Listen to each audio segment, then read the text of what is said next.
Help support our coverage with a free account on Privacy, the service that keeps you protected when shopping online. Get $5 to try it now by using promo code QZZ2J.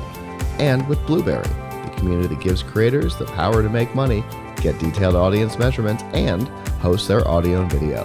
Get a 30-day free trial by using promo code Blueberry004. And now we are getting ready for Lyf Board, and we have Mr. Aaron Stegg here. He's the founder and CEO of, is it Lyf Board? Lyf Board, okay. And I have no idea what we're going to see, although this looks like a very nice product. I can tell you that right now.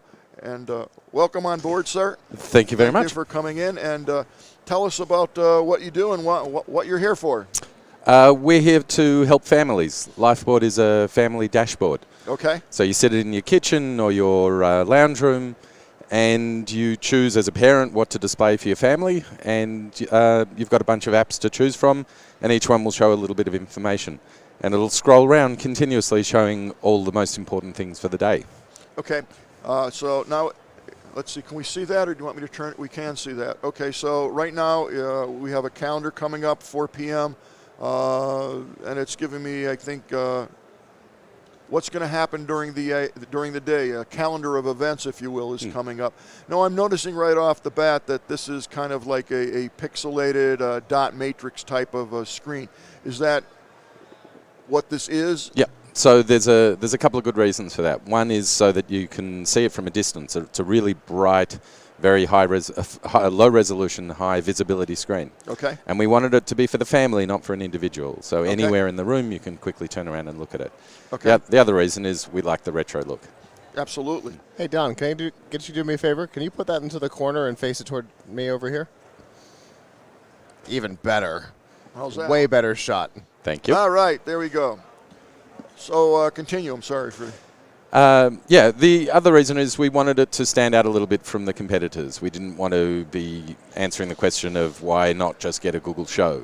Exactly. It's a different look. Just what I was going to ask you. Okay. Sorry. Now. Google Nest Hub Max. Yes, we know. We know. Echo Show. Yes. Okay. So what else does this do? So there'll be a library when we launch. This will be in Kickstarter later in the year. There'll be a library of about 50 or 60 different apps, ranging from calendars to weather to news to stock tickers, if that's what you're interested in. And we'll keep adding to it over time. Right. A lot of them are family focused, so what homework have the kids got to do? What screen time have they got left? So it's more of an itinerary of the day. Yeah. It's kind of all the stuff that would have been on your fridge in the previous times. How do I input to this device? How does this know what's coming up? So it's got Wi-Fi and Bluetooth. You've got an app that allows you to set up all of the things and when you want to see them. Okay, so we have an app that's going to integrate with this, and I'm going to integrate what it is I want this to come up. Correct.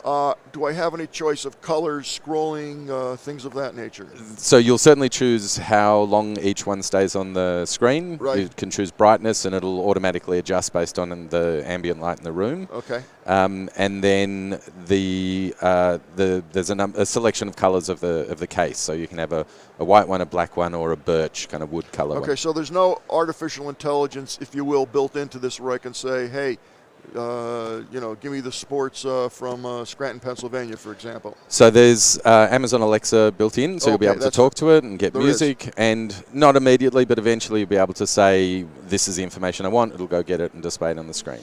Okay, so if I say Google get me news, or Alexa get me news, whatever I'm calling it, this will respond to that and show it on the screen, Correct. Similar to the Echo Show, if you will. The difference between this and the show is that the Echo Show will only respond to your questions. It will never show you any meaningful information. It might show you some photos or maybe the weather, but nothing else. This is continuously showing you information. This is not available yet? No, this is a prototype. Okay, can you project what this would cost? We're planning on retailing it at $299 and half of that at Kickstarter. Okay. So $150 base price. Now, I can't watch video on this per se. No video, no photos. We really wanted to focus on the function that it's here to do, which is to help families. Okay, so you're ready for some tough questions? Go for it. I'm bad with this. I'm tough. Now, why would I spend $200 for this when I can get a show for roughly that, maybe less, and actually watch videos, watch how to cook something, watch YouTube? For the simple reason. Fair question. Yeah, Okay. absolutely. It's those functions don't help the family. They help Google and Amazon sell more of their content. What we want is for you to actually have a problem that's solved. We went around to families and said to them, what is it that you need? They've already got Alexas and they've already got Googles, but then their problems aren't resolved. Okay, I'm having trouble making the connection between what this is solving that those other devices can't solve. I mean, I can get the weather, the sports, the news. I can get my daily calendar. I can say what are my events today, and that all would come up. So why would this be?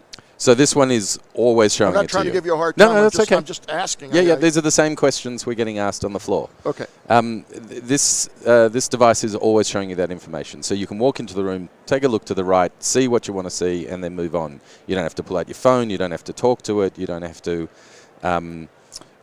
know what it is that you want to ask. So, for example, we can set it up so that if the trains are running late, it will automatically pop up that screen and announce to you, not with words, but on the screen, that the train is running late. If the weather's bad, it might say, go put on your umbrella. Does this have speaker sound capability in it? Yeah. Okay. So this will play music. It will play music. It'll have Alexa built in, so you can actually talk to it and play music and so on. Can I make interactive phone calls with this? Not at the moment. That's not the plan. Okay. And what are your future plans for this? The current one is focused all on families. The next one, we're probably going to go into offices and make a bigger version that offices can share corporate data, the share price, all of that kind of stuff. Is this the size that it's going to be? The outer casing, the white part, has another design review, so it'll optimize a little bit. But the screen and the speakers underneath are the size we're going to go for. Okay, and these are available. They'll be Kickstarter in the middle of the year. Well, if you're interested in this, you want to get on the Kickstarter program like now, I would imagine, because you're going to get it for half price. At the moment we're taking email addresses on lyfboard.com, Lyfboard, and then as we get closer to Kickstarter, we'll give everybody a discount even on Kickstarter. Interesting. Now, you're here at CES. What are you trying to do at CES? We're mostly looking for media to spread the word, to tell everybody about it. You're going to get that right now for sure. Much appreciated. We're also looking for interested partners, investors, and so on. So the technology is still open. If someone came by with a good idea that they wanted to incorporate in that, you'd at least listen to them. So the software will always be upgradable online. So every time we add a new applet, then everybody will get that, and it'll be sort of free for everybody. Okay, so obviously this plugs in, gets power, Wi-Fi connectivity. Yeah. Not Bluetooth. Wi-Fi and Bluetooth. Wi-Fi and Bluetooth. Yeah. So Bluetooth to talk to the device and to detect your presence in the room, so that when you walk into the room, we can actually show you content that's relevant to you, and Wi-Fi to get the data from the So does this actually go off? Does this actually turn off? You'll be able to schedule it to turn off at night, or when the lights go off, we can automatically turn it off. Okay, that's pretty interesting. What's your next generation for this, other than industry? Are there going to be different sizes of this, smaller sizes? Yeah, we may make a smaller one. Okay. There's one that's about, a prototype we built that's about 25% smaller than this. Oh, okay. It's a bit harder to see from across the room, so this is the one we liked. And you really want to go to Kickstarter with the fewer number of options as possible. If I have an airline to catch, a plane to catch next Wednesday, will this track that and tell me if there's a change in the schedule? I hadn't planned that one, but yes, absolutely, we can do that. We can? Yeah, it's all software. Anything that's got an API in the cloud, we can integrate to. That's interesting. That's very interesting. All right. Once again, if you want more information about this, you can go to your website, which is lyfboard.com, Lyfboard.com. Okay, great. Thank you so much for coming on the Gadget Professor Show. I wish you the best of luck with that interesting concept, interesting idea. Thank you for your time, Professor. That's what we're here for.